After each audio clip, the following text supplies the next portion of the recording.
Et bonsoir à tous, bonsoir tout le monde. On est avec Régis Le Sommier, grand reporter et directeur de la rédaction d'Omerta. Bonsoir Régis. Bonsoir Alexis.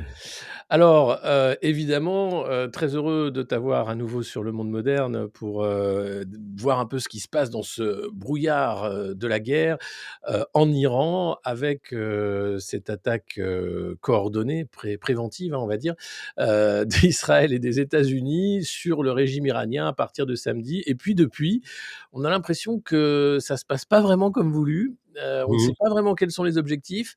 Et puis, les réseaux sociaux qui d'habitude, sont une source d'information, sont verrouillés et c'est très difficile de comprendre quels sont les dégâts, des 2 côtés, Mmh. collatéraux, à la fois sur le nombre de morts, mais aussi sur les frappes iraniennes en particulier, hein, puisque le dôme de fer israélien semble ne pas si bien fonctionner. Est-ce que tu as des informations sur les derniers développements, sur le terrain des combats?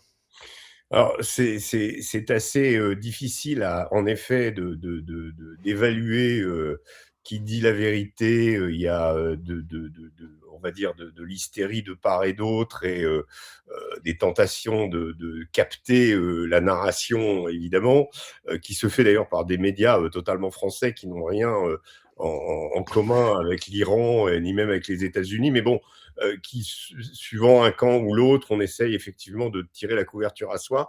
Ce qui m'a paru, effectivement très, nouveau peut-être, c'est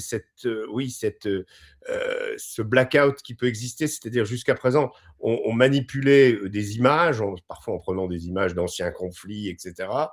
Là, il semblerait qu'on arrive à faire des trous noirs. Par exemple, l'Iran, en ce moment, est complètement, en blackout, d'internet, donc c'est assez Ouais, difficile d'avoir, des choses, du terrain, en dehors peut-être de ce que, les gardiens de la révolution, il bien acceptent montré, ouais. de sortir. Et puis du point de vue du côté d'Israël aussi, mais aussi, pas que du côté d'Israël, du côté des Émirats arabes unis, par exemple, il y a une décision qui a été prise de donner une amende de 600 $ à quiconque filmerait, des gravats, des immeubles détruits, etc., etc. Donc À on Dubaï, sent vraiment il y a une ouais, tentation de même nos ruines, on les contrôle, on les ouais, utilise, on va éventuellement bon, alors il y a l'IA qui se mêle à ça, où parfois il y a eu des images du centre de Tel Aviv avec des feux d'artifice de missiles balistiques tout qui en ça a fait été faux, ouais, sont ouais. faux.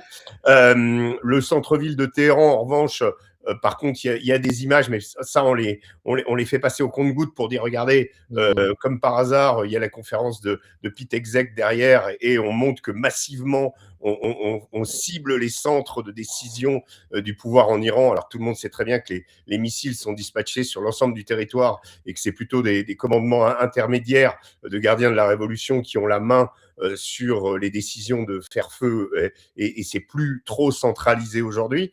Donc tout ça effectivement était très difficile. En revanche, Mmh. il y a quand même des choses qu'on arrive c'est-à-dire le dispositif, la narration des deux côtés. Il y a des choses quand même qu'on arrive à déchiffrer et en particulier, moi je pense que c'est le grand point faible de cette décision d'aller en guerre de la part de Mmh. Donald Trump et de Benjamin Netanyahou, c'est la riposte iranienne sur les pays arabes. Ouais. Ça, c'est vraiment le talon d'Achille de l'opération, parce que dit comme ça, bah oui, ça fait rigoler 2 minutes de voir nos influenceurs français perdus en déroute à Abu Dhabi et à Dubaï. Et puis quand on réalise qu'en fait ils peuvent pas revenir parce que l'aéroport Al Ils sont Maktoum de touchés. Dubaï ou Ben Zayed d'Abu Dhabi est complètement à l'arrêt. Et puis tout à coup on se dit, ah oui, mais ces aéroports, bah oui, ce sont les aéroports les plus grands du monde, heu, que c'est là où il y a le plus de trafic. Donc ça veut dire qu'il Ouais. y a pas que nos influenceurs, il y a aussi tous les autres touristes, il y a aussi tous les autres Français, il y a aussi tous les autres Alors businessmen, qui, passent par là. Et il y a, en termes d'échanges et de volume d'échanges, et de business, on est sur un des principaux hubs de l'économie mondiale, quoi. Mais il Voilà. y a pas que ça, parce que alors il y a effectivement, le côté influenceurs d'ailleurs qui sont, remis dans l'ordre à Dubaï. Elles ont été, Mmh. obligées de faire des vidéos pour dire merci aux autorités du Mayotte: «Je Ouais, choisis mon ouais, pays ouais, d'accueil, c'est formidable». On a ouais. vu toutes les vidéos de propagande. Il y a aussi le détroit d'Ormuz et ça je Mmh mh. pense que c'était quand même dans l'équation. À partir du moment où, Israël et les États-Unis frappaient l'Iran, ils savaient qu'une des premières mesures serait la fermeture d'Ormuz ou du moins le contrôle de ce détroit, même s'ils n'avaient pas vu venir l'immédiate réponse sur tous les pays arabes qui hébergent des bases américaines. Là, sur le détroit d'Ormuz, c'est encore pire que les hubs aériens. Oui. Oui, alors c'est pire parce que c'est 20 du trafic, pétrolier mondial. C'est pire parce que, ça veut dire que naturellement, ben, on va avoir le droit à une hausse, peut-être spectaculaire du pétrole si les choses se poursuivent. Finalement, cette fermeture d'ailleurs qui est, presque totale, n'était même pas intervenue pendant la guerre Iran-Irak, où pourtant des Ouais. parties du Golfe Persique avaient été minées par les Irakiens. Donc, à l'époque, il y avait eu aussi des pétroliers incendiés, mais c'est-à-dire le côté, la façon dont les Iraniens aujourd'hui maîtrisent le détroit est assez Mmh. surprenante et surtout aussi, et ça c'est un vrai, le vrai, en fait, ce qui est terrible, c'est que c'est pas une inconnue. C'est Mmh. il y a un élément, et cet élément il s'appelle Shahid. Shahid, ce drone est en train, on va dire, de mettre à mal toutes les défenses antiaériennes de tous ces États, de toutes ces bases américaines. Et si le conflit se prolonge et que ces drones n'arrivent toujours pas à être interceptés, continuent à frapper, voire à détruire une partie de ces bases américaines, si l'opération doit se poursuivre, parce que de bases américaines, bases Oui. israéliennes, jusqu'à Chypre, jusqu'aux bases anglaises qui ont été frappées par des drones du Hezbollah, ça veut dire quoi? Ça veut dire que on est dans une situation où les avions, ils vont pouvoir se ravitailler sur les porte-avions, mais s'ils sont trop loin des porte-avions, sur quelle base vont-ils se ravitailler? Donc ça complexifie encore tout le dispositif. Mmh. Et là, on est face à quelque chose d'inédit, puisque les Iraniens ont frappé l'ensemble des bases américaines de la région, y compris hier un missile qui a été intercepté par l'OTAN, qui se dirigeait vers la base de Incirlik, qui est la base turque Mmh. américaine. Donc il y a eu des menaces, évidemment. Aujourd'hui, on parle aussi d'un drone qui se serait abattu sur un aéroport en Azerbaïdjan, donc menace de l'Azerbaïdjan. La vraie question, elle est là, c'est que combien de temps les Iraniens vont pouvoir toucher, frapper ces hubs, frapper ces bases, maîtriser le détroit d'Ormuz. Et il y a une révélation aussi autour de tout ça, c'est l'extrême fragilité de cet édifice, de ce mastodonte financier C'est mondial ça. qui étaient les pétromonarchies. C'est-à-dire que, je prends un exemple tout simple, là-bas, il n'y a pas prenez le Qatar, il n'y a pas une goutte de pluie qui tombe par an là-bas. Il n'y a aucune rivière, il n'y a aucun fleuve. Les deux fleuves qui existent dans le coin, c'est l'Euphrate et le Tigre, c'est en Irak. Et encore, ils sont à sec parce que la Turquie comment ligature les arrivées d'eau par des barrages au nord depuis des années. D'ailleurs, ça avait provoqué une sécheresse en 2003 en Syrie qui expliquait pour partie l'insurrection et la pauvreté galopante dans le pays. Donc, si vous Terrible, voulez, ouais. toute cette question de l'eau, elle est, et je prends l'exemple du Qatar à dessein parce que il y a une usine de dessalement de l'eau de mer, parce que c'est la seule solution pour avoir de l'eau potable. Un missile sur cette usine, C'est fini. l'intégralité de Doha et du Qatar n'ont plus une seule goutte d'eau potable. Voilà. Mais Voilà la c'est réalité. impressionnant de voir la fragilité de l'édifice et Et surtout sans aussi oublier le l'approvisionnement alimentaire, hein, ouais, c'est ouais, la même c'est équation. pareil et aussi l'asymétrie finalement puisque, un drone Shahid, c'est quelques centaines de dollars, un Un petit peu Tomahawk, plus, c'est 20 deux 000, virgule 20 deux 000 millions. voilà. C'est 20 000 $, bon, quelques Mmh. dizaines de milliers de dollars. Un Tomahawk, c'est 2,2 millions de dollars. Oui. C'est-à-dire que, l'Iran peut faire une guerre low cost, en fonction du stock qu'elle a de drones, et le dôme de fer israélien, je ne sais pas combien de millions de dollars par jour, partent en fumée pour intercepter des missiles qui tombent sur Tel Aviv, et Jérusalem. Exactement. Alors, je vais vous citer, hein, pour vous donner un ordre de grandeur, depuis le début du conflit, hein, c'est un expert américain qui a fait le calcul. L'Iran, avec les Chahides, a dépensé environ 30 millions de dollars pour forcer les Émirats arabes unis a dépensé 2 milliards de dollars en intercepteurs. Vous voyez la Rien qu'en différence? Le intercepteur, ouais. rapport est de 65 à 1. Voilà. Rien que ça vous Et dit toute la symétrie, elle est là-dedans. Voilà. et quand on voyait, d'ailleurs les critiques de Donald Trump, alors candidat, et de tout son camp, MAGA, qui disait que ces guerres avaient coûté des milliards et des Oui. milliards, en parlant de la Mmh. guerre en Irak, en Afghanistan. Là, les chiffres commencent à tomber. On parle d'1 milliard de dollars par jour pour cette, Oui. opération Epic Fury, et on ne voit pas le changement de régime arriver, évidemment. Il est question peut-être d'envoyer, des troupes au sol, américaines, même si, évidemment, ce serait voué à l'échec compte tenu de la géographie. Et là, on se demande pourquoi Donald Trump a choisi, de changer complètement de fusil d'épaule et de partir en guerre, pour protéger son allié Netanyahou, qui avait décidé de frapper l'Iran, plutôt que de dire: «Calmons-nous, on va essayer de trouver une autre solution». C'est effectivement, de mon point de vue et du vôtre aussi, je pense, Alexis, nous qui suivons Donald Trump depuis très longtemps et qui avons, anticipé peut-être cette élection, aux élections gagnées pas dans les urnes, Ouais. réélections gagnées dans les Mmh. urnes, qui se posait qui opposait un projet de société, on va dire, d'une société plus conservatrice par rapport au délire, woke, comment qui avait eu le cours sous l'ère Biden. Il y avait tout un tas de nouveautés qui arrivaient avec Trump. C'était pas du républicanisme pur et dur. Il y avait une volonté aussi de réduire la place des États-Unis au niveau mondial pour opérer avec un monde multipolaire, en fait, pour s'inscrire dans un monde multipolaire. Et cette décision, à la différence de toutes les autres précédentes, c'est-à-dire qu'il y avait des signes comme quoi Trump avait des visées planétaires, mais tant que ces visées conduisaient à la paix, comme il avait signé par exemple entre l'Azerbaïdjan et l'Arménie à la Maison Blanche, Mmh. Mmh. entre le Rwanda et la RDC également, il clamait tout le temps qu'il avait arrêté 8 guerres. Vulgaire. Il a vraiment sincèrement voulu arrêter la guerre en Ukraine aussi. Bon, Ouais. il n'y est pas parvenu. Mais donc le Trump de la paix, on avait adhéré, on avait mordu à l'hameçon. Et en fait, là où on a été un peu naïf peut-être, c'est qu'on n'a pas vu que autour de Donald Trump persister à avoir de l'influence des individus tels Lindsey Graham ou même Ouais. Marco Rubio, Ouais. qui appartiennent à une pure ligne, même si Marco Rubio a mis pas mal d'eau dans son café, on va dire. Mais sur Graham était toujours là. Graham a toujours voyagé avec Trump. Il était dans Air Force One. Oui.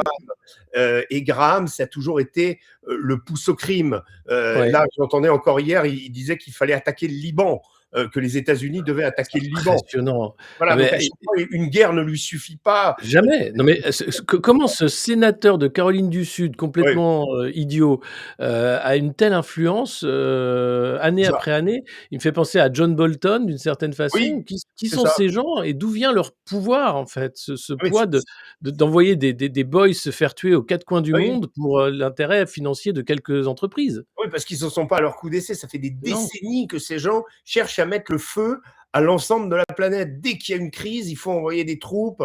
John McCain était du même Mmh. ordre. John Ouais. McCain, d'ailleurs, aviateur, qui avait une vision du champ de bataille d'en dessus, même s'il a été torturé par les Nord-Vietnamiens. Et il a peut-être aussi nourri des ressentiments vis-à-vis de, on va dire, du tiers-monde à cause de ça. J'en Mmh. sais rien, mais en tout cas, ça pouvait s'expliquer psychiatriquement au niveau de John, Ouais.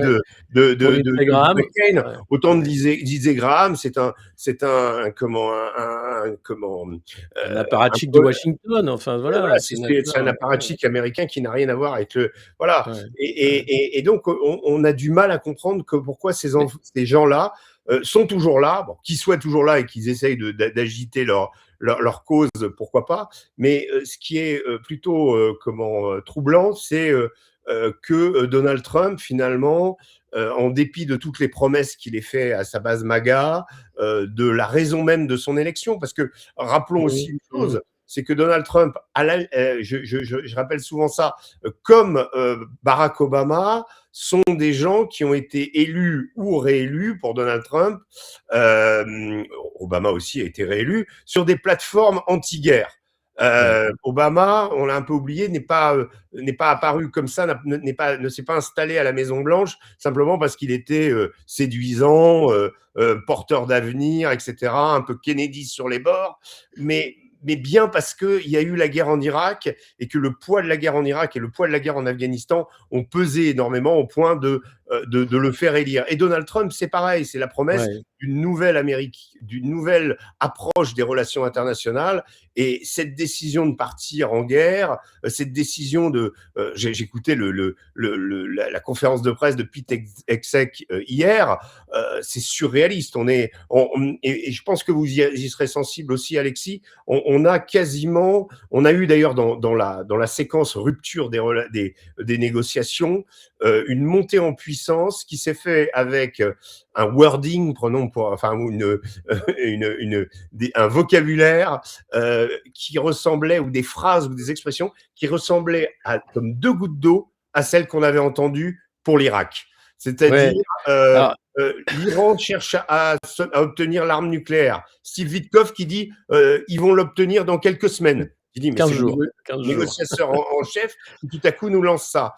Donald Trump qui dit la même chose alors qu'il avait dit précédemment qu'il avait anéanti le programme nucléaire en juin dernier. Hein. Donc là, Ouais, subitement, ils vont avoir la bombe atomique. Marco Rubio qui surenchérit en expliquant que les Iraniens sont en train de fabriquer des fusées qui vont atteindre les États-Unis. Saddam Hussein, c'était exactement le même truc. Saddam Hussein était dangereux, il était ami d'Al-Qaïda, il martyrisait son peuple aussi. Donc évidemment, là, le guide suprême, ce qui s'est passé en janvier dernier, les 30 000 morts, donc c'est quelqu'un qui martyrise son... On a exactement la même construction et chacun mmh, joue un rôle autour de Trump et in fine, sans qu'il y ait de raison valable, puisque les sénateurs et les c'est congressmen fou. américains ont eu accès au rapport hier et ils sont sortis, ils ont dit rien n'indiquait que l'Iran allait attaquer. Rien. Pour tout ce que nous avons vu, rien du tout. Tout ça, c'est un mensonge. Et on nous a fait exactement Mais le même procédé. ç La ç même chose. ça va au-delà parce que, à la fois, il y a le fait qu'il, rentre en guerre sur du renseignement tronqué, l'Agence de l'énergie atomique disait qu'il n'y avait pas de programme de bombe, Non, aucune preuve du moins n'a été relevée. pas depuis juin dernier. Ouais. Pas depuis juin dernier. Mmh. Il y a eu ensuite l'histoire que, Khamenei aurait cherché à faire tuer Trump et donc Oui. Trump se vantait de l'avoir tué en premier. Et ça, c'était Mmh. encore un coup du renseignement israélien qui avait lancé Mmh. ça sur la table. Oui, oui. On sent qu'ils sont à court d'arguments, que le but, c'était clairement d'attaquer l'Iran pour, Mmh. l'intérêt de Benyamin Netanyahou et du Grand Israël d'une certaine façon et de faire en sorte qu'il y ait plus d'ennemis dans la région. Mmh. Mais ils n'ont pas calculé le pouvoir iranien, à la fois populaire, c'est-à-dire qu'il Mmh. n'y a pas de renversement de régime qui va arriver immédiatement, même s'ils vont financer les Kurdes, on en parlera dans un instant, Mmh. et puis les ressources iraniennes, c'est-à-dire le fait de toucher l'ensemble des pays arabes et pas seulement de répondre sur Israël. Ça, c'est quelque chose qui était complètement un angle mort de cette opération. Ouais, tout à fait, mais c'est vraiment ce que vous êtes en train de décrire là, on a les pièces du puzzle, un puzzle qu'on connaît déjà et on a, recipe for a disaster comme on dit en anglais, Ouais. ou plutôt, moi je dirais la recette idéale pour une guerre civile.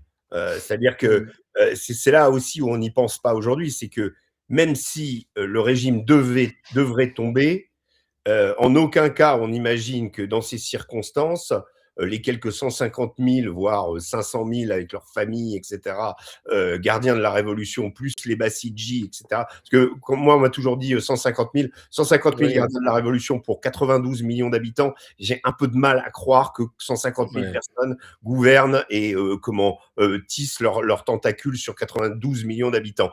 Qu'il y ait une grosse partie des Iraniens qui en ont assez de ce régime et qui veulent en changer. c'est un fait, J'en ouais. ai été le témoin direct. J'ai eu la chance d'être en Iran il y a 3 ans au moment du mouvement Femmes, Voile, Liberté. C'était assez criant. Voilà, les gens s'exprimaient assez librement, même devant moi. Donc, je pouvais prendre le pouls de cette société extrêmement complexe à analyser. D'ailleurs, il ne faut jamais oublier que c'est une société, qui a 3 millions d'ans d'histoire derrière elle, deux, qu'on n'est pas dans une configuration d'un pays arabe, c'est une autre civilisation, c'est d'autres notre façon de penser. Je regardais un des derniers survivants du gouvernement, enfin il y en a quand même encore quelques-uns, mais celui qui a encore pas mal de poids, il s'appelle Ali Larijani. Ali Ouais. Larijani, c'est l'ancien président du Majlis, qui était le Parlement. Il a tenté de se présenter à deux reprises au présidentiel. Il a fait toutes les négociations sur le nucléaire, y compris celle de 2015. Et Ali Larijani, il était juste avant, maintenant il fait partie des hommes possibles, ça fait partie probablement des gens que Trump ont en tête s'il veut faire une opération à la Maduro. Larijani, c'est quelqu'un qui était comment, président du Conseil suprême de la sécurité nationale, donc quelqu'un qui avait vraiment un poids important. Ouais. J'ai regardé un petit peu sa biographie et j'ai découvert qu'il était agrégé de philosophie et qu'il avait écrit 3 bouquins sur Emmanuel Kant. Euh, Mmh.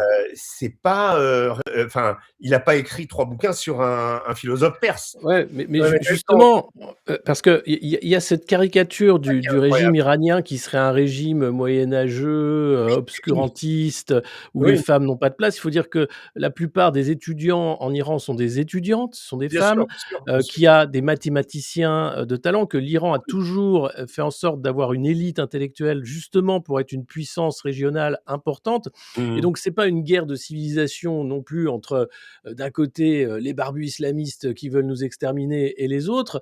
Il y a aussi le problème d'un pays qui est structuré, qui a une grande histoire, et qui Mmh. derrière a une stratégie d'influence régionale, au-delà du régime des mollahs. Non, mais bien sûr, ce qui laisse à penser que la suite va pas tout à fait du même. Ça va pas être, ne serait-ce que déjà l'option Pahlavi, Reza Bah, elle est à Pahlavi, la poubelle, hein, clairement, ce Trump n'en sera. veut pas, les Iraniens n'en veulent pas. Il s'est fait Trump, avoir par des comiques russes, oui, qui se sont fait oui. passer pour Hitler. Enfin, c'est Incroyable, incroyable.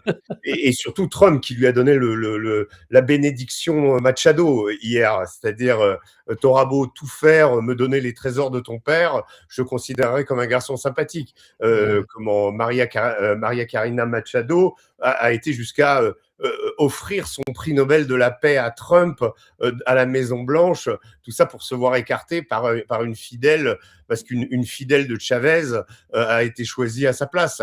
Là, on sent bien qu'on est aussi dans un processus un peu similaire, sauf que on n'est pas sûr quand ça va s'arrêter. bah, ouais. Visiblement, c'est en train de partir en sucette. Les manipulations de la CIA et des Kurdes, non mais on rêve, on est en Bah, train de recommencer toutes ces espèces d'agitations ouais. sournoises qui en général se terminent en catastrophe. Souvenez-vous, armer les rebelles syriens, on a commencé à leur donner des Mais armes, on s'est aperçu que ces armes avaient été terminées dans les mains d'Al-Qaïda, de nos pires ennemis.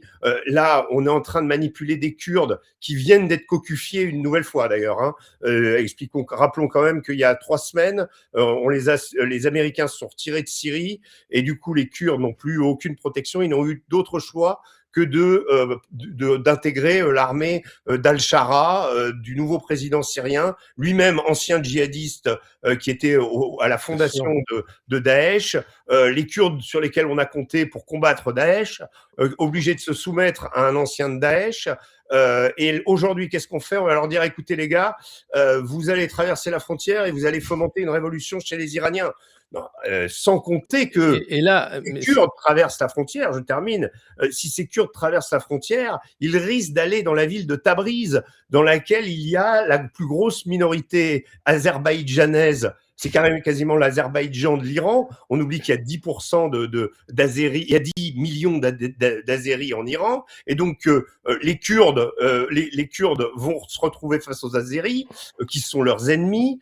Les Turcs n'attendent qu'une chose pour faire une intervention et se dire, bah, tiens, on va aller voir ce qui se passe et calmer les velléités identitaires des Kurdes. Bref, on est face à un casse-tête avec des Kurdes qui, une nouvelle fois, risquent de se faire cocufier. Il y a un proverbe sachant qui dit les Kurdes n'ont d'amis que les montagnes, mais je crois qu'il est encore bien parce que vérifié une nouvelle fois. d'actualité, parce que c'est vrai que les Kurdes, c'est une énorme communauté apatride, hein, enfin qui Oui, est rejetée de partout, mais on parle de 50 millions de oui, Kurdes, je oui, c'est crois. ça. C'est la, C'est la plus grande heu, communauté qui n'est pas de pays. entre sur les montagnes effectivement, Oui, entre l'Irak, l'Iran, la Syrie, qui sont utilisés systématiquement, mmh, trahis, par la CIA, le Mossad, mais par heu, nous, et même par les et et Français, et on n'a par les rien dit. Français, les Turcs, Ouais, enfin c'est bref, je systématiquement ils sont manipulés. Pourquoi ça oui, marcherait cette fois-ci? Est-ce qu'il y a pas quand même des sages, kurdes qui vont dire: «On arrête tout, alors ils nous prennent pour des cons»? ouais, il y a Barzani, qui a été, comment? D'abord sollicité enfin, disons qu'il y a des Kurdes d'opposition, Mmh. qui, aujourd'hui sont prêts. Il y a plusieurs factions. Le problème, c'est que ça fonctionne par clan.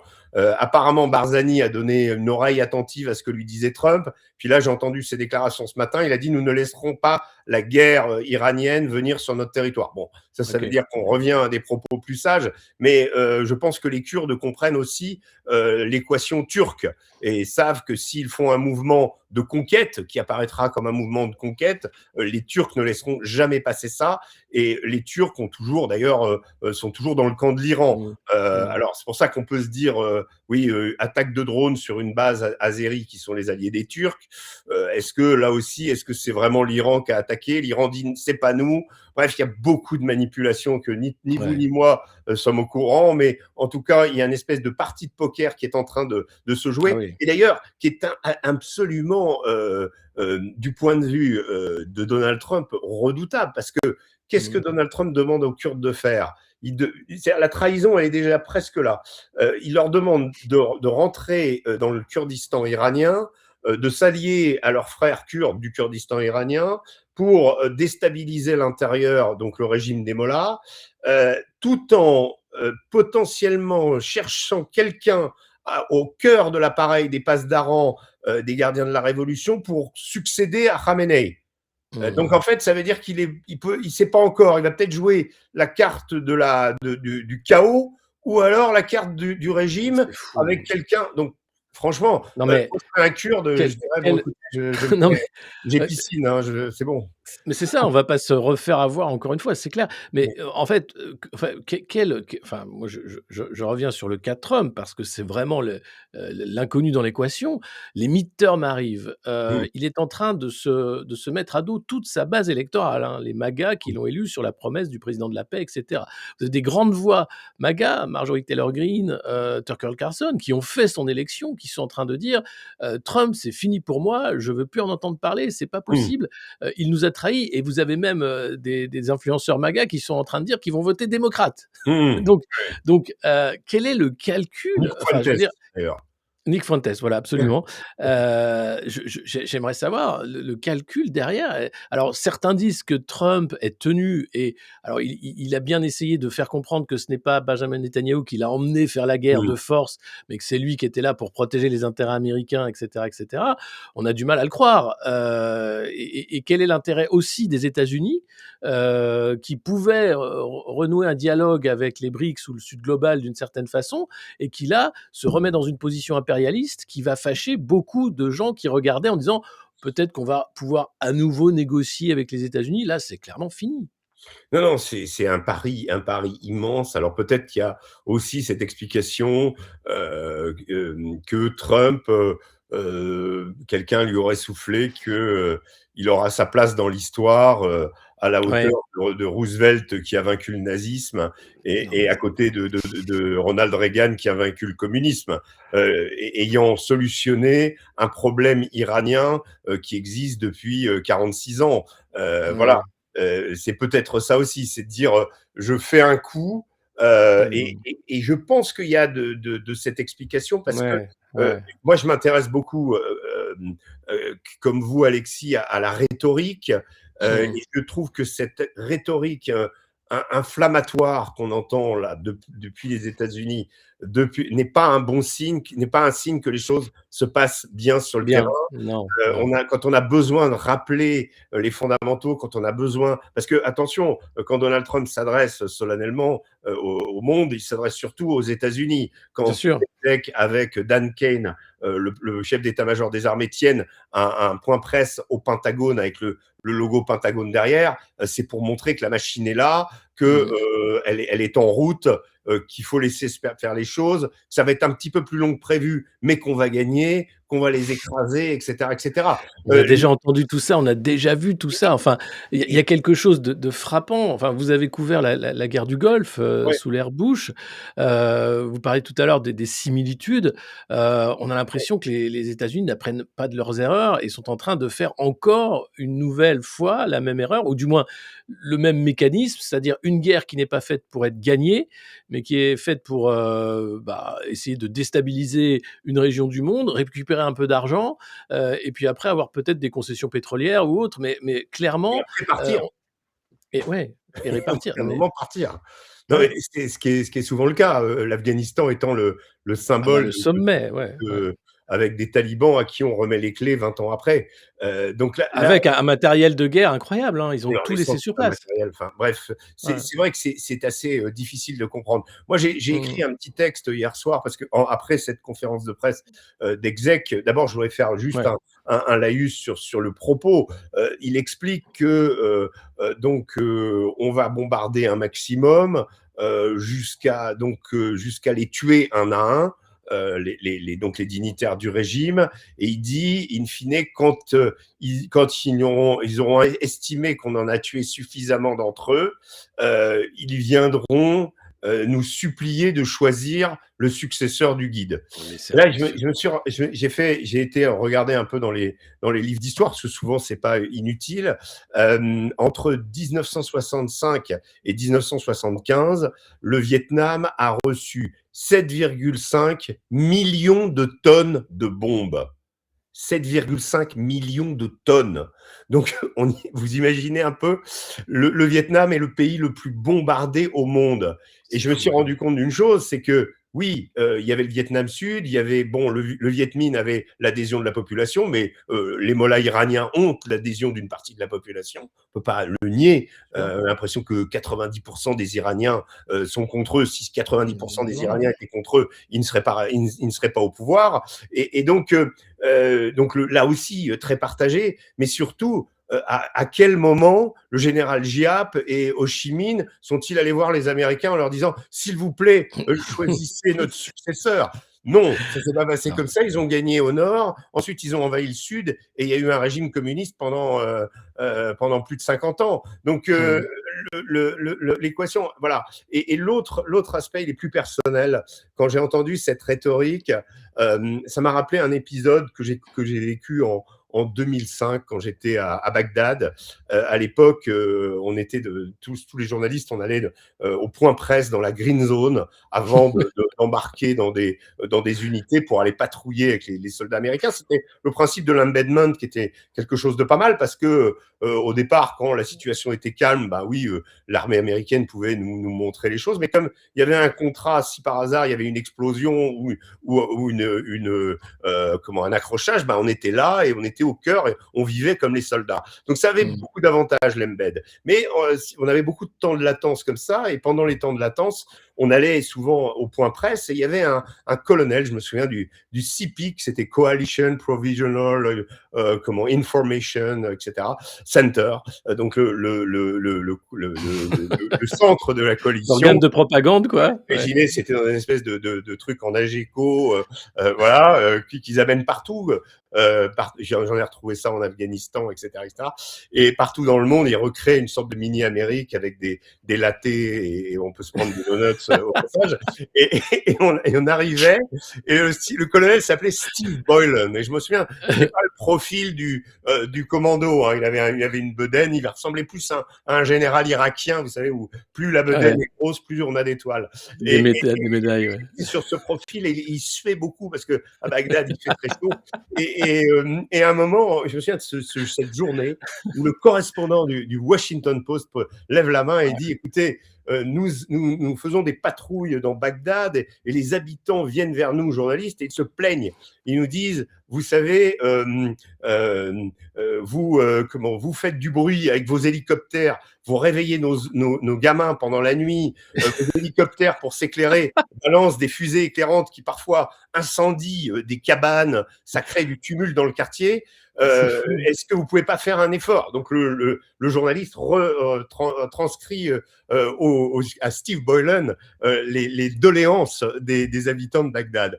Et Steve Boylan s'arrête et dit, regarde le correspondant du Washington Post, il lui dit, vous n'avez qu'à leur dire que c'est le bruit de la liberté.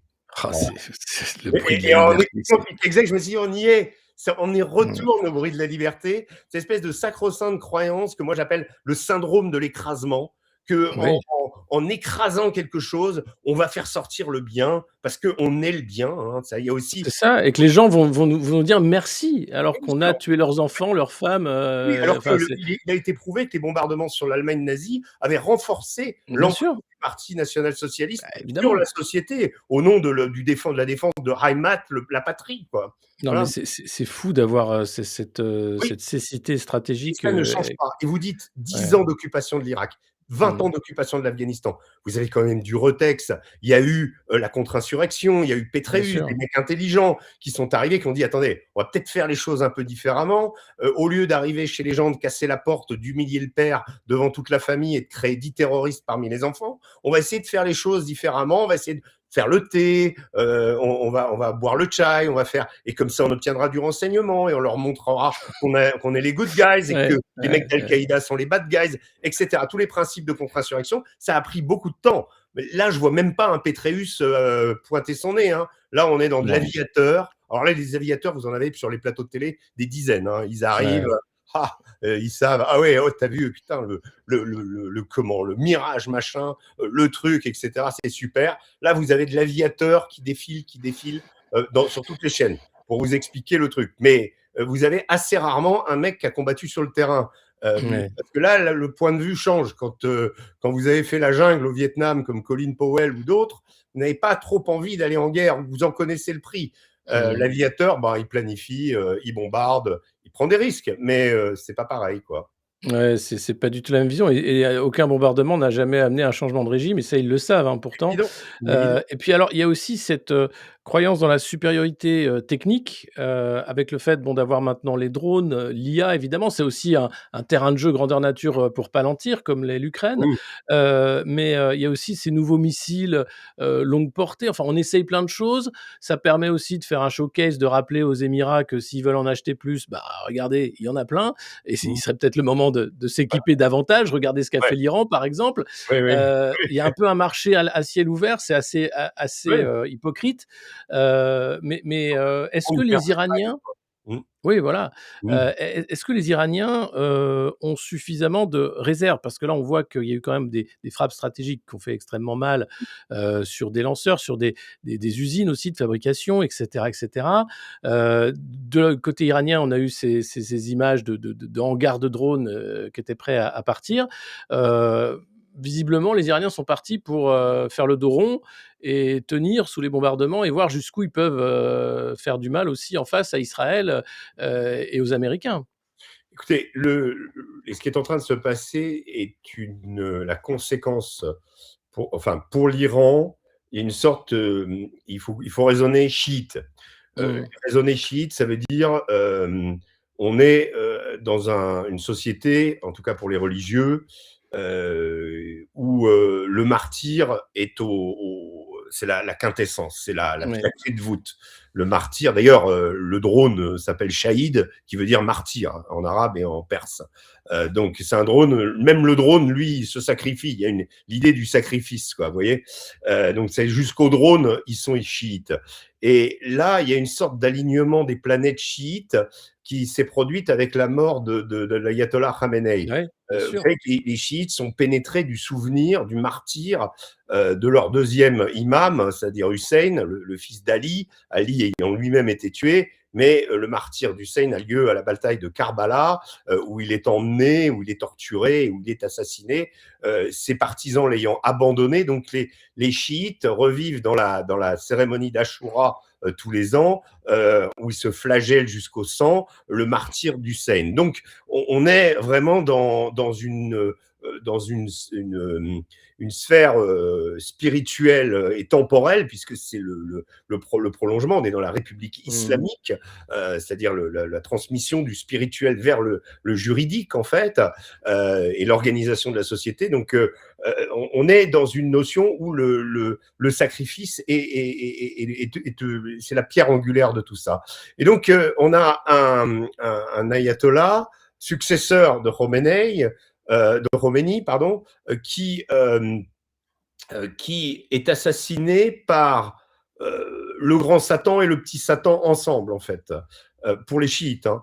Oui, Un mois de Ramadan, en plus. Israël et les Américains et à Oui, la date de Pourim pour, les Juifs les Juifs. israéliens, Alors, les hein, Juifs qui est une interprètent fête qui célèbre la victoire sur un roi perse qui avait voulu tuer tous les Juifs. tout à fait. Donc, chez les Juifs, il y a il y a le miroir du truc. Mmh, Et mmh, chez les chiites, vous avez euh, eh bien, c'est remonté jusqu'au pape des chiites qui siège à Nadjaf et qui s'appelle l'ayatollah al-Sistani, qui était un mmh.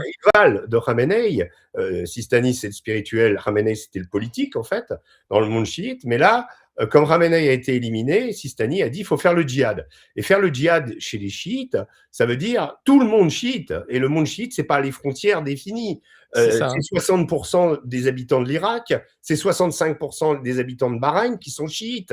Donc ça veut dire que potentiellement, ceux qui ont assassiné le guide, la vengeance doit s'exercer sur eux. Donc vous êtes sur une sorte de contamination possible, avec en plus déjà des milices chiites extrêmement armées, extrêmement aguerries, qui arrivent en Irak, qui depuis trois soirs tentent de pénétrer et de faire tomber l'ambassade américaine à Mmh. Bagdad, la plus grande ambassade du monde. Donc il y a des émeutes et tout ça est activable à volonté par l'Iran. C'est-à-dire que l'Iran dispose d'un maillage dans la région absolument incroyable, pour lequel l'écho de la mort du guide suprême est éminemment important. C'est pas Bien sûr. simplement l'Iran a perdu un truc, a perdu un conseiller, un Bah, dignitaire, etc. C'est le chef de tout ça. Donc voilà, et ça, et pas seulement le et ouais. s'en réjouir, se dire oui, on va solutionner le problème en éliminant le guide. Mmh. C'est une conception qui est. Parce que le problème, c'est qu'on se rend compte finalement que la bataille de Karbala, dont je vous parlais, l'imam Ali ou l'imam Hussein, je pense que Donald Trump ne le connaît même pas, quoi. C'est là où on est face il y a une sorte de De conflit de méconnaissance, civilité. enfin culturelle, terrible, parce que, non seulement ils ont tué, Khamenei, mais apparemment le conclave, enfin l'équivalent d'un conclave qui devait, Oui, nommer le futur guide a été aussi visé par Israël alors que oui, les mollahs étaient en réunion. Donc là, oui. on crée vraiment les conditions d'un djihad, Mmh. qui a été lancé d'ailleurs, au-delà de la région. Quelles sont les implications aussi sécuritaires pour les États-Unis sur le homeland et en Europe aussi? Alors, la vraie question, c'est que moi, je suis peu inquiet. Alors, Laurent Nunez, lui, agite le drapeau Mmh. en disant attention, la situation sécuritaire. Je pense que l'Iran, oui, peut frapper des dignitaires. À l'époque, on se souvient de l'assassinat de Chapour Bakhtiar et il y a eu d'autres aspects. Bon, on nous rappelle aussi l'immeuble Drakkar à Beyrouth, Bien sûr, ouais. et les 58 soldats français et les 220 marines américains. Oui, l'Iran a du sang sur les mains, l'Iran a pu développer par le passé des actions terroristes et les cautionner. En revanche, essayer de masquer et de faire un lien entre ce terrorisme-là et celui d'inspiration Daesh ou les frères musulmans, comme j'ai entendu sur une chaîne Mmh. télé, France Info d'ailleurs hier, expliquant que l'Iran était dans une doctrine proche des frères musulmans, c'est quand même n'importe quoi. Donc, Alors, à la télé, on écoute, on non, mais entend vraiment n'importe quoi, hein, il c'est faut ouais, réagir, il faut quand même ouais. savoir raison garder. Donc, attentat, il peut y avoir s'il y a des chiites. Déjà, il y a assez peu de chiites en France. L'immense partie de nos concitoyens arabes sont l'immense majorité, quasiment la totalité, sont sunnites. Donc, Mmh. répondre à cet appel au djihad des chiites, il y a très peu de chances que ça se concrétise. Donc, Mmh. n'imaginons pas des attentats de masques. En revanche, oui, des attentats ciblés, oui, des choses qui peuvent gêner. Voilà, on finira par nous dire que quand des drones se baladent autour de l'île Longue, ils sont peut-être plus seulement russes, peut-être qu'ils sont iraniens cette fois. Voilà. Alors justement, tiens, on parle des Russes. Ah Pour oui, une fois, les c'est grands pas les gagnants, Russes. les grands gagnants. Alors, c'est pas les Russes, mais Vladimir Ah Poutine oui, doit se réjouir parce que, le prix du pétrole, c'est tout bon pour lui. oui. Le fait d'occuper, les forces stratégiques de l'OTAN et Mmh. des États-Unis de ce côté-là, c'est tout bon pour lui. On voit le Charles de Gaulle, hein, qui était dans la Baltique tranquillement en train de Mmh. grenouiller, obligé d'aller en Méditerranée, et donc se rapatrier là et puis Zelensky qui essaye d'exister, hein, sur la Oui. scène en disant: «Oubliez pas ma guerre». Il Mmh vient mh. d'ailleurs de menacer Viktor Orban en disant: «Puisque tu étais en train de nous voter un empêchement des 90 milliards promis par Ursula, on va filer ton adresse à nos combattants». Mmh. Voilà, une menace mafieuse comme il en a Ouais, ouais. l'habitude. Et il y a cette idée aussi de dire: «On peut vous filer des drones aussi, on peut vous aider Oui, dans cette bataille pour et être combattre les du drones, côté du bien». pour combattre les drones Ouais, shahid d'ailleurs. Heu, ouais. voilà. Non, ce qui est oui, Vladimir Poutine grand gagnant, oui, parce qu'en plus, je rajouterais à tout ce que vous venez de dire, c'est plus ces pétroliers qui sont arraisonnés ou incendiés, c'est les Eh, pétroliers transportent de du tout le monde. pétrole américain qui se prennent des missiles. Cet après-midi aussi, un drone naval iranien, qui a percuté un drapeau, un tanker à pavillon apparemment américain. Donc donc voilà, donc c'est tout bénef. Il est évident que les Russes, comme les Chinois, ont un intérêt, même si officiellement les Iraniens n'ont demandé aucune, n'ont sollicité aucune aide de la part des Russes. Hein, c'est ce qu'ils ont dit et ce que les Russes Mmh. ont acquiescé. J'ai quand même un petit peu de doute quand un drone iranien parvient à frapper la station de la CIA en Arabie Saoudite, de me dire que ce sont les Iraniens qui ont fait ça tout seuls. Non, On il est a un alors petit peu de apparemment les renseignements satellitaires. On sait que Chinois, les Russes ouais. avaient fourni du renseignement aux Houthis via leurs satellites pendant divers exploits dans la mer Rouge et dans le détroit de Bab el-Mandab. Là, il Mmh. est évident que les Russes positionnent, et apparemment les Chinois donneraient de l'imagerie aussi, des choses très très précises. Et il y a des contrats d'armement qui ont été signés entre la Russie et l'Iran, et entre la Chine et l'Iran, notamment pour la fourniture de missiles hypersoniques chinois extrêmement C'est ça. performants qu'on n'a pas encore vus sur le champ de bataille. Mais ça Donc là rejoint ce que vous disiez tout à l'heure sur l'idée ouais. que chacun teste, voilà. Ah Et oui, là, notamment Palantir, hein, qui est oui, vraiment là, qui enfin a ouais, un jeu grandeur nature pour montrer ce qu'il peut faire. ouais. Sur le revenir sur les Russes, est-ce que justement le fait que Donald Trump ait fait ce choix-là ne va pas donner davantage de caution à l'idée que Trump est un agent de Poutine? Vous savez, on a entendu ça ces derniers temps et tout le monde disait: «Mais non, c'est pas vrai». Mais le fait qu'il prenne cette décision d'attaquer l'Iran de cette façon-là, Ouais. est-ce que ça donne pas du crédit à ça? Je dis ça pour provoquer, Et vous suggériez, Alexis, qu'il était manipulé par Benjamin Netanyahou, agent de Poutine.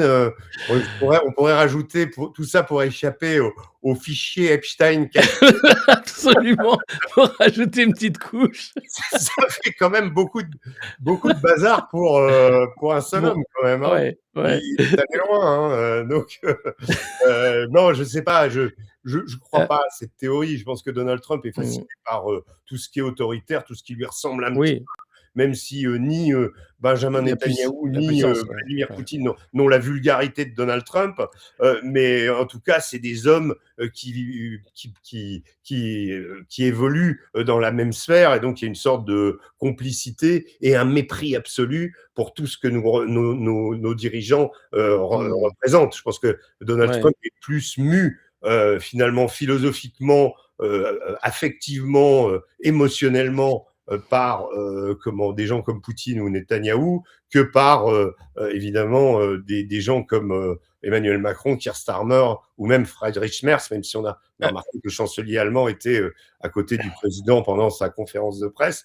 enfin, Bon, certains ont il sorti cette blague pour une troisième guerre mondiale, fallait bien qu'il y ait un chancelier allemand quelque part. Voilà. bah, il est là surtout le chancelier allemand pour, s'assurer du GNL américain Oui, parce ça que aussi. l'Allemagne va très mal. Oui, l'Allemagne va très mal à cause de la guerre en Ukraine. Mais Ouais, l'Allemagne espère reprendre un leadership en Europe, notamment militaire, ouais, à des visées si l'OTAN en venait à se faire porter pâle. On sent bien que le chancelier, il est là, il n'est pas là pour faire de la figuration, et que Mmh. il a déjà Ursula von der Leyen qui est là. On a quand même déjà une Europe bien façonnée par les Allemands depuis très longtemps. Ça, vous en parlez souvent, Alexis. Donc, je pense que là aussi, il y a un jeu qui se fait. Et nous, là-dedans, ben oui, on n'est pas. Alors, on n'est pas les plus mauvais élèves de la classe. Là, c'est celui qui s'est distingué, c'est Pedro Sanchez, Ouais. le Premier ministre espagnol. Alors lui, il a tout pris sur lui. Mais de sa part, c'est un calcul aussi. Parce que si Mmh. Trump échoue, il pourra dire, regardez, moi, Vous si avez on m'avait dit. suivi, Ouais. j'étais tout seul, je suis la résistance à Trump. C'est aussi D'ailleurs, il faut voir que derrière Pedro Sanchez, Soros s'est réjoui, hein, Alexandre Soros, le fils oui, de Soros, père, en ouais, disant: «Il est génial ce leader». Donc on a ouais, l'impression que, c'est la petite graine, du ouais, c'est la prochain graine leader du futur. démocrate. Voilà. Ouais, Ouais, ouais, ouais, pour ouais, dire: ouais, «Celui-là, on compte sur lui c'est ça, pour assurer la continuité, c'est ça, de des l'empire. conservateurs démocrates». Ouais, et Voilà, de l'empire, au cas voilà. où ça tourne mal. Oui, évidemment. Parce que du N'affectons pas côté l'avenir, quoi. ah, Voilà. pourvu que ça dure. Mais justement, on a vu, lors des 1res frappes, aucun des leaders européens n'avait été mis dans la boucle. D'ailleurs, Emmanuel Macron l'a même dit publiquement lors du 1er conseil de défense, consacré à l'Iran, en disant: «On n'était pas au courant», comme nos partenaires d'ailleurs. Et puis, alors hier, Donald Trump a quand même pris son téléphone pour, appeler Emmanuel Macron, ça a dû lui faire plaisir. Et Emmanuel Macron, alors est très content parce que, ça tombe dans une boucle où il avait prévu de longue date son discours sur la dissuasion nucléaire à l'île Longue, devant un Mmh. sous-marin nucléaire. Il peut envoyer le Charles de Gaulle en Méditerranée en disant: «On est là pour, Mmh mh. une position défensive et protéger nos emprises». Quel peut être le rôle de la France dans ce dispositif? Et est-ce qu'il n'y a pas un risque, là encore, de se faire avoir dans un dispositif otanien, de vassalisation, sachant qu'Emmanuel Macron, n'a pas de Mmh. problème avec ça, hein. On a vu en Ukraine la façon dont, il pousse à la guerre, systématiquement. Alors, ce qui est très étonnant dans cet épisode, c'est que pour Emmanuel Macron, c'est très dommageable. C'est très Mmh. dommageable parce qu'on a presque l'impression que l'arrivée de cette guerre, en Iran le gêne. Parce Ah que oui, ça détourne, l'idée d'ailleurs, étonnamment, le porte-avions se trouvait, du côté de Malmö, en Suède, et il va mettre d'ailleurs beaucoup plus de temps à rejoindre la Méditerranée orientale que s'il avait été basé à Toulon. Donc, et tout ça, c'est des dérivatifs. Alors, on nous dit: «Oui, il était là-bas pour vendre des frégates aux Suédois». Mais oui, mais on est quand même dans l'architecture de la guerre et de la défense non européenne mais et de la guerre en Ukraine. Donc l'obsession numéro un d'Emmanuel Macron, c'est heu l'Ukraine.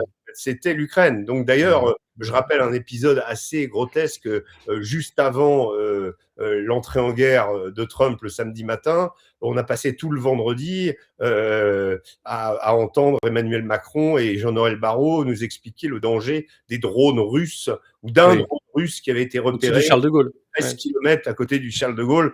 Et tout à coup, et donc Jean-Noël Barrot était arrivé sur le général de Gaulle, sur le Charles de Gaulle, expliquant, ça y est, on fait face à la menace. Et en plus, la menace a été détectée cette fois, parce que d'habitude, les drones, on n'en connaît pas l'origine. Là, on nous a dit, c'est un drone russe. Voilà, Immédiatement, on, ouais, voilà, immédiatement, on est un peu ouais. dans cette, peut-être que Mais c'était il vrai, se non, mais mais c'est bah, voilà. peut-être oui, mais c'est ridicule quand même de se dire, toute sa carrière politique maintenant et ce qu'il veut laisser dans l'histoire, Macron, c'est cette guerre en Ukraine, Oui, alors que les Américains continuent de négocier avec les Russes. Alors je oui. ne sais pas ce que ça vaut puisque les Américains étaient en train de négocier avec les Iraniens. Mmh. Est-ce que ça veut dire que Poutine, Vous vous rappelez va la profiter de phrase, ce moment? vous vous Mmh, rappelez la phrase de comment, de Kissinger, mmh. Alexis, qui disait c'est très c'est redoutable, c'est terrible d'être un adversaire des États-Unis, mais être un ami, c'est mortel. C'est bien ouais, c'est bien Voilà. pire. Ben, on le voit avec les bases américaines dans le Golfe, hein, où Oui, les oui, oui, pays, saoudiens oui. sont bien dans l'embarras maintenant. Mmh. Est-ce que justement ce moment, en Iran, qui va prendre beaucoup de ressources, beaucoup de temps et emmener l'OTAN de ce côté-là, va permettre à Vladimir Poutine de faire des avancées, particulières en Ukraine, sachant que les caméras ne sont plus là? Bah, les caméras n'étant plus là, je pense que de toute façon, Vladimir Poutine avait un objectif comment d'offensive de printemps. C'est devenu récurrent, Un mais classique, oui, c'est en 4 ans, il y a ouais. une saison pour faire la guerre, hein, c'est toujours la même. Ça recommence, c'est toujours le printemps, hein. Le mois de mars, hein, le mois de la guerre, c'est Les mars. talibans, c'était pareil pendant 20 ans aux États-Unis. Ça se calmait pendant l'hiver, on retournait dans les villages, et puis arrive le soleil et on recommence les offensives. Là, c'est un peu pareil. Il y a évidemment le dégel on va nous, voilà, ça va être, oui. Avant, on faisait des sujets sur la boue, expliquant que c'était compliqué. Et puis arrive, voilà, la saison et le printemps et l'été, et ça va recommencer. Oui, je pense que pourquoi Poutine se gênerait. D'abord, il a endommagé véritablement et très sérieusement le dispositif électrique de toute l'Ukraine. Il est comment et d'ailleurs, c'est intéressant parce que les aspects énergétiques ne sont pas simplement sur ces guerres, que ce soit l'Iran ou l'Ukraine, ne se situent pas simplement la possession de l'énergie, mais aussi dans son utilisation. En Mmh. Ukraine, donc il y a énormément de pannes, énormément de destruction opérée par les drones russes et par les missiles russes. Et là, au moment où on parle, il y a en Irak une panne générale du pays, probablement indirectement liée à la situation, mais pas d'électricité en Irak, là, actuellement, au moment Ah où on parle. d'accord. Il y a Ouais. toujours eu des problèmes, c'est un des pays qui est Oui, mais cette question de l'électricité, comme de l'alimentation, comme de l'eau potable, ce que je vous disais tout à l'heure sur le Qatar, eh bien, montre toute la fragilité de ces équilibres qui, une fois la guerre arrivée, eh bien, ne peuvent pas faire face parce que n'ayant jamais été pensé dans l'idée que il y aurait, alors l'Irak, il y a la guerre depuis longtemps, mais là, c'est encore une séquence nouvelle et ça crée évidemment du malheur chez les gens. Qui n'a pas de oui, générateur n'a rien. Donc il y a des d'invisibilité. milliers de générateurs qui existent en Irak et qui tournent et ça sent le pétrole toute la nuit. C'est pareil à Cuba. Là, j'étais à Cuba pendant 10 jours. À Cuba, vous avez plus une goutte d'essence. Par contre, ça sent l'essence partout dans l'île. Pourquoi? Parce que les gens ont des générateurs et vous avez sur les principales villes du pays, Santiago, Guantanamo, la Havane un peu moins, mais les autres, Santa Clara, c'est 15 heures d'absence d'électricité sur 24. Je ne sais pas si C'est vous énorme. imaginez. Voilà, Mmh. ça c'est le régime de Cuba en ce moment. Mais donc ça existe ailleurs et il va sans doute y avoir des complexités comme ça qui vont se produire parce qu'on n'a pas pensé à ça et que la plupart et que la fortune et le développement colossal de ces pays du Golfe, dit du Golfe, c'est fait avec une assurance pour ceux qui Ouais, investissaient là-bas de paix. Je rappelle cette anecdote, elle est intéressante. Comment la fortune de Dubaï s'est faite? La fortune de Dubaï, elle a commencé immédiatement après le 11 septembre. C'est-à-dire que les capitaux des pays arabes qui se trouvaient énormément sur les places financières de Londres, de New York évidemment, et donc ont dû être rapatriés. Tout de suite, il y a eu une suspicion. On a dit ça va être l'affrontement entre l'islam et l'Occident. Donc les pays déjà. arabes ont rapatrié leurs capitaux et ils les ont mis où? Ils les ont mis dans des places comme Dubaï. Et donc l'effervescence de Dubaï, elle a commencé à ce moment-là dans l'idée de la sécurité des investissements financiers. Et la sécurité des investissements financiers, elle avait juste oublié qu'à 150 km par la mer, eh ben, il y avait l'Iran et que il y a la situation et ça n'a jamais été pensé. Mais parce qu'il y avait aussi la pensée magique de dire que les Américains, le parapluie américain serait là Et et c'est ferait ça. toujours peur aux Iraniens. Or là, ce sont les Américains qui ont frappé en premier, donc c'est bien tout le problème. Oui, on peut pas dire: «Ah oui, c'est les Iraniens». Si, on peut retourner, Bah, il y a des c'est ce qu'ils font. Alors là, ouais, spécialistes. ouais. Là, vous avez quand même Marco Rubio qui expliquait qu'on était intervenu parce qu'ils allaient attaquer Israël et qu'il y aurait eu des conséquences pour les États-Unis. Mmh. Sous-entendu, si Israël est attaqué, de toute façon, les États-Unis sont en backup, donc il valait mieux y aller. C'est En comme ça premier, que pour Rubio limiter les pertes, c'est ce qu'il a dit, ouais. à tourner le truc, Ouais. en sachant que Rubio a des intentions présidentielles, hein, Oui. claires, et que il ne veut pas passer. C'est pour ça qu'il est en conflit avec Pete Hegseth en ce moment. Il ne veut pas passer pour le responsable des boots on the ground, parce que ça arrivera. Mmh. Vu comme on est parti là, On comme a Trump ne va pas pouvoir dire je me suis trompé. on va dire, allez, on va envoyer des commandos, et après on envoie des commandos. Rappelez-vous tout simplement l'Afghanistan. Je prends cet exemple, il est édifiant. Novembre 2001, début de l'intervention américaine en Afghanistan, frappe massive, bombardiers B-52, des gros bombardiers sur l'Afghanistan. Il y a des centaines, des dizaines de milliers de morts. Et ensuite, qui va conquérir l'Afghanistan? Ce sont les forces spéciales alliées aux alliances du Nord. Là, pour le coup, l'alliance du Nord, c'est-à-dire les Tadjiks, les Ouzbeks et les Hazaras. Et donc, ils vont conquérir, qui sont les ennemis classiques des Pashtuns talibans. Et donc, ils vont faire tomber le pouvoir. Et ensuite, ils vont gouverner le pays. Et quand les forces spéciales, en gros, gouvernent le pays, ça se passe pas trop mal. L'activité insurgée, mais sauf que les forces spéciales peuvent pas rester indéfiniment. Donc, qu'est-ce qu'on va mettre à la place? On va faire venir la 82e Airborne, ensuite les Marines qui vont s'occuper de la province c'est la ça. plus complexe, et on va finir par être une force d'occupation. Et ensuite, la population, eh bien, 2007, premiers attentats en Afghanistan. Il n'y avait jamais eu d'attentat suicide en Afghanistan. 2007, il y a le premier, etc., etc. Et la sauce monte, et on redonne de la vigueur à l'insurrection. Mais ça, enfin, parfois je dis ça sur les plateaux télé. Je dois vous avouer, Alexis, et j'ai l'impression qu'on me regarde comme si j'étais un extraterrestre. Tout ça est très très proche, existe Mmh. depuis, il suffit de regarder, et les Américains le savent très bien. Ils ont eu besoin d'investir massivement sur du renseignement. Là, c'est pareil. Ils disent il n'y a pas assez de mecs du renseignement. Ils font venir 100 mecs des États-Unis à Tel Aviv, enfin en Israël et autres, et sur les bases, pour pouvoir observer encore plus l'Iran. On a l'impression qu'ils sont partis en guerre un samedi matin, en se disant tiens, Ouais, durer ouais. 2 jours, et puis voilà. Alors clairement, oui, on a l'impression de la Blitzkrieg, l'idée que ça va pas durer très longtemps et que la supériorité technologique fait que l'Iran devra se plier très rapidement et Mmh. puis, la surprise arrive. Il y a aussi, côté, communication, là c'est notre métier sur les médias et la propagande, une censure sur les réseaux sociaux que j'ai rarement vue, hein, sur, les réponses iraniennes aux frappes américaines. On a très peu d'informations sur, l'état des frappes iraniennes sur Tel Aviv, par exemple.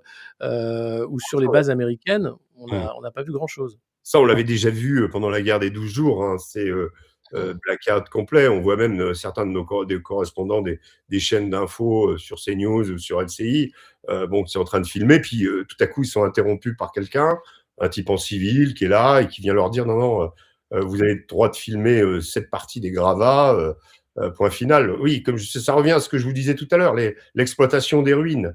C'est-à-dire, chacun utilise sa ruine à des fins, soit pour montrer des immeubles éventrés en disant regardez, ils tapent comme des malades sur des civils. Ça, c'est certaines images qu'on a vues de Téhéran, ce qui ne veut pas dire qu'ils tapent pas comme des malades sur des immeubles, c'est ce qui est possible aussi. Mais vous savez, c'est toujours le problème. Il y a toujours un problème dans cette guerre. Le principal problème français auquel on va être confronté, c'est d'y aller en étant sur une position défensive, mais sans que cette position défensive soit une position offensive. Euh, c'est tout le paradoxe. Avec des Rafales, avec un porte-avions, avec, toute une flotte. Mais Mmh, voilà. Mais ouais, c'est pour ça qu'on a inventé le concept de guerre préventive aussi. C'est-à-dire, il y a pas de guerre, mais ouais, si c'est une guerre, mais pour éviter une guerre, quoi. Et donc ça, c'est un vrai casse-tête à chaque fois. Et donc là, nous Français, pour reprendre, on risque d'être aspirés à nouveau, d'autant qu'on avait participé en juin dernier à la neutralisation des missiles qui venaient de l'Iran, tant sur la Jordanie qu'avec nos avions et notre dispositif en Méditerranée. Donc mmh, voilà, on l'a pas fait. Là, on va, à mon avis, fatalement être obligé de le faire. Pour ce qui est de Dubaï, c'est un peu différent parce qu'il faut mmh. l'autorisation des Émirats arabes unis pour pouvoir frapper, pour pouvoir faire décoller les avions. Donc, C'est ça. il y a un accord, mais j'ai l'impression que les Émirats arabes unis, même s'ils ont été lourdement frappés par l'Iran, ne souhaitent pas déclencher, ne souhaitent pas, et tentent plutôt de faire le dos rond en attendant que les choses se calment, donc ne souhaitent pas Mmh, que les Français arrivent et que ça puisse déclencher, parce que dans l'accord de 2008, signé par Nicolas ouais. Sarkozy avec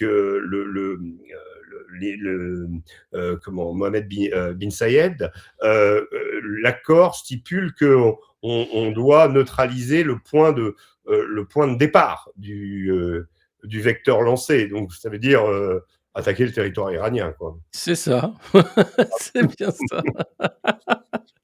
Alors, On pour est finir, ouais, on parlait de Cuba et vous étiez à Cuba pour un reportage pour Omerta justement. L'Instagram, disait: «Bon, bah, c'est le moment aussi, tant qu'à ouais. faire, on fait la guerre en Iran, mais aussi ce serait bien de changer ce régime communiste qui est sur la fin à Cuba». Les sanctions continuent et s'intensifient. Quel est l'état des lieux? Vous parliez de l'absence d'électricité. Quelle est l'ambiance à Cuba, quand on y va? Sachant que, il y a eu aussi ces gardiens, ces militaires cubains qui ont été tués, hein, lors de l'enlèvement de Maduro, au Venezuela. Ouais, alors tout ça est dans notre documentaire. On est allé sur les tombes des quelques 35 gardes cubains qui ont été enterrés dans le cimetière principal de la Havane et une partie aussi à Santiago, qui est le temple du castrisme. Donc il y en a qui ont été dispatchés dans ces deux endroits. Cuba, c'est très intéressant parce que c'est vraiment, pour ceux qui sont allés, on a un parfum de films des années 50 avec les fameuses vieilles voitures américaines qui étaient venues avant la Révolution et qui continuent à restaurer et à faire circuler Mmh. pour les touristes. Il y a cette façade où ils ont donné énormément au tourisme pendant longtemps, mais par faute de combattants, donc de touristes, il y a de moins en moins de choses. Les hôtels sont quand même très décatis. Il Ouais. y a ces pénuries permanentes. Nous, on a traversé l'île, on est allé jusqu'à Guantanamo. Je voulais voir un petit peu l'ambiance autour de la base américaine, puisque Ouais, c'est la base qui a servi de c'est fou. ravitaillement et de relâche pour la plupart des navires qui ont fait le blocus autour du Venezuela. Donc, c'était très intéressant de voir un petit peu quel était le sentiment des gens. Et on est allé à Santiago aussi, qui est le temple donc de là où la révolution de Castro, et on continue à alimenter la flamme du mythe. Mais en même temps que nous découvrions et que nous parlions aux Cubains assiégés qui se retrouvent dans une situation un peu comparable à celle qu'ils avaient connue dans ce qu'ils ont appelé les années spéciales, c'est-à-dire la fin de l'URSS, où il n'y avait plus un bateau russe qui les ravitaillait, et du coup, ils ont connu des famines, ils ont Ouais, développé d'ailleurs des trésors d'ingéniosité pour se nourrir, fabriquant des tartes avec des plures de bananes, avec des pots de bananes, des steaks en plures de pamplemousse, euh, donc des recettes locales de gens qui de ont pu rien survie. inventer. Mmh. Et on a remarqué que oui, il y a peu d'endroits où on peut se nourrir. Quand on est dans les campagnes, dans les zones agricoles, oui, il y a de la production. Donc là, il y a mais quand on est dans les villes, les étals des marchés sont très très vides. Et surtout les gens, bah, c'est surtout l'essence où là, vraiment, on s'en remet au système D. Et le système D, ça veut dire qu'on ressort la charrette et le cheval qu'on a gardé précieusement du garage. Et quand on doit se déplacer, on utilise ça maintenant. La voiture, c'est plus possible. On a des cartes, une carte qui s'appelle Classica, qui est vendue par le gouvernement. Et cette carte vous permet d'accéder à de l'essence. Donc il y a une sorte en fait, de De ration. rationnement, ouais. La population, elle, est habituée un peu à ça. Elle connaît les Mmh. privations depuis 1962. Mais bon, on sent quand même que l'étouffement est progressif, et plus une goutte de pétrole n'est arrivée. On est allé sur les docks de la Havane, il n'y a plus de pétroliers. Il y a quelques bateaux humanitaires qui ont pu pas pénétrer depuis le Mexique, mais il y a plus de, voilà, c'est l'asphyxie en espérant faire tomber le régime. Et là, il y a une possibilité aussi. Mais ce qui est très Mmh. intéressant, c'est un peu comme en Iran. Moi, j'étais allé il y a 3 ans en Iran. J'avais beaucoup discuté avec des jeunes. J'étais au moment du mouvement Femmes, Voile, Liberté. Donc, ces jeunes femmes qui enlevaient leur voile, il y en avait beaucoup on arrivait à leur parler. Alors, parfois, c'était un peu compliqué parce qu'il y a toujours une surveillance. Et à Cuba, c'est pareil. On a eu quand même un interrogatoire de 4 heures par la police parce qu'on n'avait pas de visa de journaliste, vous voyez. Euh, Ouais. qu'on n'aurait pas eu si on l'avait demandé. Donc c'est que ça reste quand même un bon régime communiste. Mais justement, ce qui est intéressant, c'est que les icônes du passé, Che Guevara, Fidel Castro, et tous ses compagnons, les fameux Barbudos, ont toujours une place énorme dans l'île, dans l'affichage. Mais on voit bien que les affiches commencent un petit peu elles sont un peu délavées. On voit un Ouais, Che elles sont mmh. toujours exalté cette espèce d'incroyable image d'Alberto Corda, qui a un peu partout, avec des slogans dans les campagnes, des poèmes de Fidel Castro un peu partout, et que les gens, en fait, là, il y a vraiment un split. Et le split, il Mmh. existe entre la jeunesse les anciens. Ouais. Voilà. Et on voit très bien que la vénération de Castro, qui est mort en 2016, existe toujours chez les anciens. En revanche, chez les jeunes, Guevara, les jeunes branchés de la Havane considèrent Che Guevara comme un raciste doublé d'un homophobe et d'un boucher. Mais Donc i probablement. Alors je lui dis mais oui, mais nous, je dis à un jeune, je dis mais nous on avait chez nous on portait des t-shirts Che Guevara, c'était le ouais, symbole même de la coolitude. mais Je dis oui, mais ça c'est le côté romantique. Mais nous, on connaît le vrai Che Guevara. ouais. Voilà. Et donc c'est intéressant de voir que même s'il y a ce split, les jeunes ne sont pas du tout prêts à accepter les Cubains de l'exil, et en particulier les Floridiens, qu'ils considèrent comme des gens corrompus. Marco Rubio, il déteste. Ah bah, bien Donc, sûr, ouais. donc en fait, voilà, oui, il y a un problème avec cette révolution qui manque de souffle, et ce système usé qui est devenu une sorte de prébande. C'est comme au Venezuela, c'est-à-dire Mmh. l'oligarchie a mis la main sur l'économie et continue à fonctionner en essayant pour le peuple d'activer les mythes. Mais on sent bien que ça ne marche plus. Mais néanmoins, ça ne veut pas dire que si les Américains débarquent, on va les accueillir à bras ouverts, quoi. Ouais, Bon. mais il y a pas de soutien vis-à-vis du blocus, Non, qui est pas du fait de tout. la part Pas des du Chinois ou des tout. Russes, Il y a peut-être quelques Iraniens, parce que j'en entends sur les ou plateaux iraniens, télé ouais. qui applaudissent sur le fait d'être bombardés. Voilà, là, on n'en est pas là. Maintenant, les Iraniens que moi j'avais rencontrés, d'abord, aucun ne parlait de Reza Pahlavi, hein, j'en ai pas entendu un seul en parler. Non. J'ai discuté, j'ai passé 15 jours, c'est même moi qui amené le sujet, et Reza Pahlavi, on me disait, ah oui, il n'a pas de charisme, voilà ce qu'on me disait. Mais je vous parle d'étudiantes qui étaient actives dans le mouvement Femmes, Voile, Liberté, là-bas, À pas l'époque, des ouais. Iraniens de plateau qui ont passé 45 ans en France, Ouais. aux États-Unis. Donc l'Iranien n'a pas envie. Et d'ailleurs, la Chabanou l'a dit, la mère de Reza Pahlavi, elle a dit il faut que les Iraniens de l'intérieur décident de leur destin. On ne veut pas de quelque chose d'imposé à l'extérieur. Donc il y a aussi cette conscience, et attention que les bombardements ont tendance à rassembler ceux qui sont bombardés, et les solutions de l'exil. Bon, on avait vu Ahmed Chalabi en Irak, on avait vu ce que ça avait donné, Ouais. l'Irakien de l'exil californien qui soufflait à l'oreille de Bush que Saddam Hussein avait des armes de destruction massive. Bon, c'est pas allé très loin, et ça a mis le pays Et à 100. Voilà. ouais, on a vu en Libye aussi le maréchal Haftar, Oui, oui. qui est aussi, un outil américain de de reprise de contrôle. Oui, mais Ouais. il ressemblait un peu à Kadhafi, il avait des côtés militaires. Oui, oui, Ahmad Chalabi mais et le Shah d'Iran, enfin le fils du Shah, c'est des gens qui ouais, ont été des Américains, quoi, qui vivent dans des ouais, villages ouais. bossus tranquillement depuis des décennies, et qui tout à coup disent ah Mmh. bah oui, tiens, on va faire la révolution. Voilà. Ouais. Bon, ben, voilà où nous en sommes aujourd'hui avec l'emballement de la machine impériale.